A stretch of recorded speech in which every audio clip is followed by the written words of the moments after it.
노다지 썰전입니다. 네, 오늘은 현대모비스, 이 회사의 미래 성장 가능성을 좀 살펴보겠습니다. 현대모비스가 2027년까지 연평균 매출을 한 8%씩 성장시키고 또 영업이익률은 5에서 6% 정도 달성하겠다. 이런 목표를 제시하면서 이제 지속적인 수익 창출 단계에 들어섰다. 이렇게 선언했거든요. 과연 이 목표 달성이 가능할지 오늘 좀 집중적으로 분석해 보겠습니다. 저는 현대모비스가 충분히 이 목표를 달성하고 안정적인 성장 궤도에 오를 수 있다. 이런 입장입니다. 네, 저도 그 현대모비스가 제시한 목표 자체는 긍정적으로 보는데요.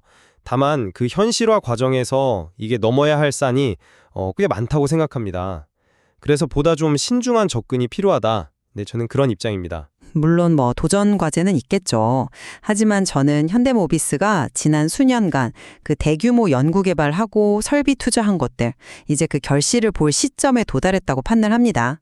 2027년 목표는 이런 자신감의 표현이고 충분히 달성 가능하다고 봐요. 핵심 성장 동력인 그 전장, 그러니까 차량용 전자장비죠.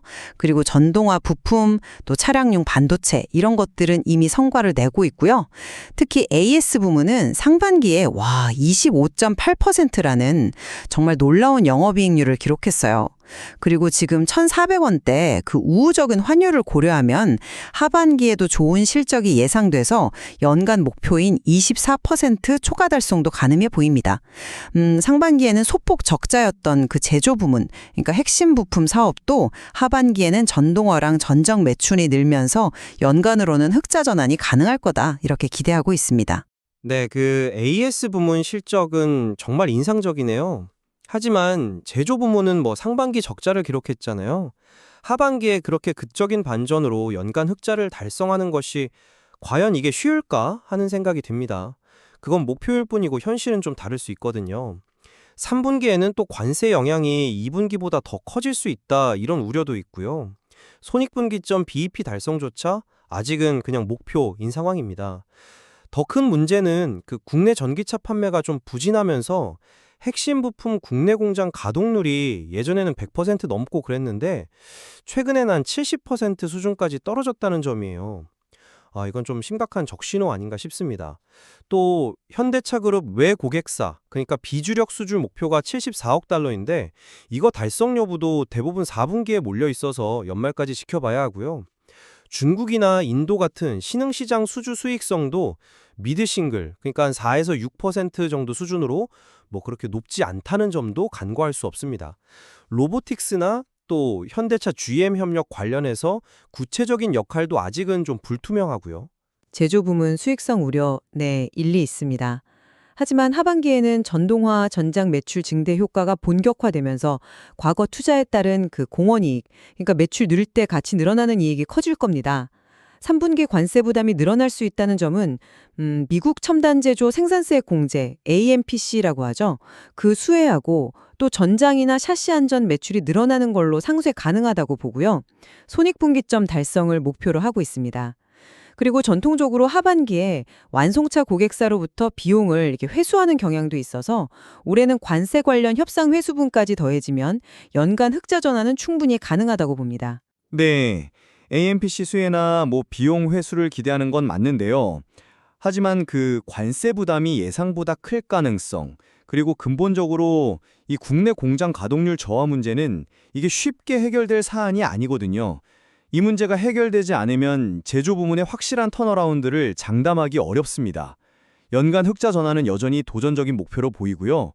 AMPC 수혜 규모가 관세 부담 증가분을 완전히 상쇄할 수 있을지도 아직은 좀 미지수입니다. 핵심 성장 동력의 실효성도 저는 긍정적으로 봐야 한다고 생각합니다. 전체 부품 제조 매출의 한 55%를 차지하는 그 전장 부문은 소프트웨어 중심 자동차, SDV 전환의 최대 수혜 분야입니다. 여러 제어기를 하나로 통합하는 그런 부품 등으로 차량 한 대당 공급하는 가치와 점유율이 오히려 높아지고 있거든요. 비주력 고객사 수주 74억 달러 목표도 물론 4분기에 집중되긴 했지만 달성 가능성이 높다고 보고요. 신흥시장 공략 역시 장기적인 성장 동력 확보 차원에서 중요하다고 생각합니다. 그렇게 보시는군요. 하지만 저는 좀 다른 관점인데요. 비주력 수주가 4분기에 몰렸다는 것은 이게 만약 달성 실패하면 그 충격이 클 수 있다는 의미도 되거든요. 그리고 신흥시장 수익성 한계도 아까 말씀드린 것처럼 명확하고요. 현대차 GM 협력에서 현대모비스의 역할은 아직 정해진 바가 없습니다. 로보틱스 사업 역시 핵심 부품 개발 외에 구체적인 외부 판매 계획이나 성과는 아직 좀 부족해 보입니다. 기대감만으로 평가하기엔 좀 이르다는 거죠. 마지막으로 AS 부문 고수익성 지속 가능성에 대해 말씀드리겠습니다. 상반기 25.8%라는 그 높은 수익률은 단순히 환율 덕분만은 아니고요. 물류 효율화 같은 구조적인 개선 노력의 결과라고 봐야 합니다. 물론 우호적인 환율이 도움이 되었지만 이걸 기반으로 연간 목표인 24% 초과 달성 및 추가 개선도 기대할 수 있다고 봅니다. 그 점은 흥미있네요. 근데 과연 그게 지속 가능할까 하는 의문은 있습니다.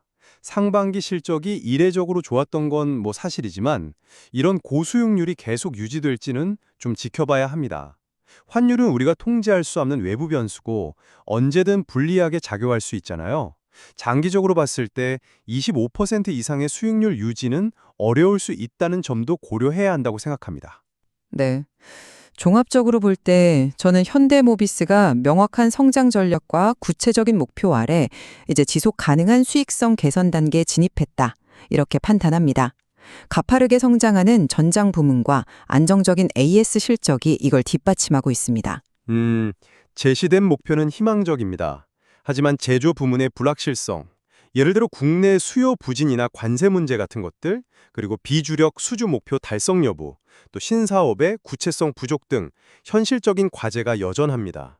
확실한 턴어라운드와 수주 성과가 확인되기 전까지는 신중한 시각을 유지해야 한다고 봅니다. 네, 오늘 현대모비스의 미래에 대한 두 가지 다른 시각을 살펴보았습니다. 투자의 결실에 대한 기대와 또 현실적인 어려움에 대한 우려가 공존하는 것 같습니다. 네, 그렇습니다. 시청자 여러분께서도 다양한 정보를 바탕으로 현대모비스의 행보를 계속 지켜보시는 것이 중요하겠습니다. 앞으로 발표될 실적이나 사업 진행 상황을 통해서 오늘의 이 논의를 다시 한번 점검해 볼 수 있을 것입니다.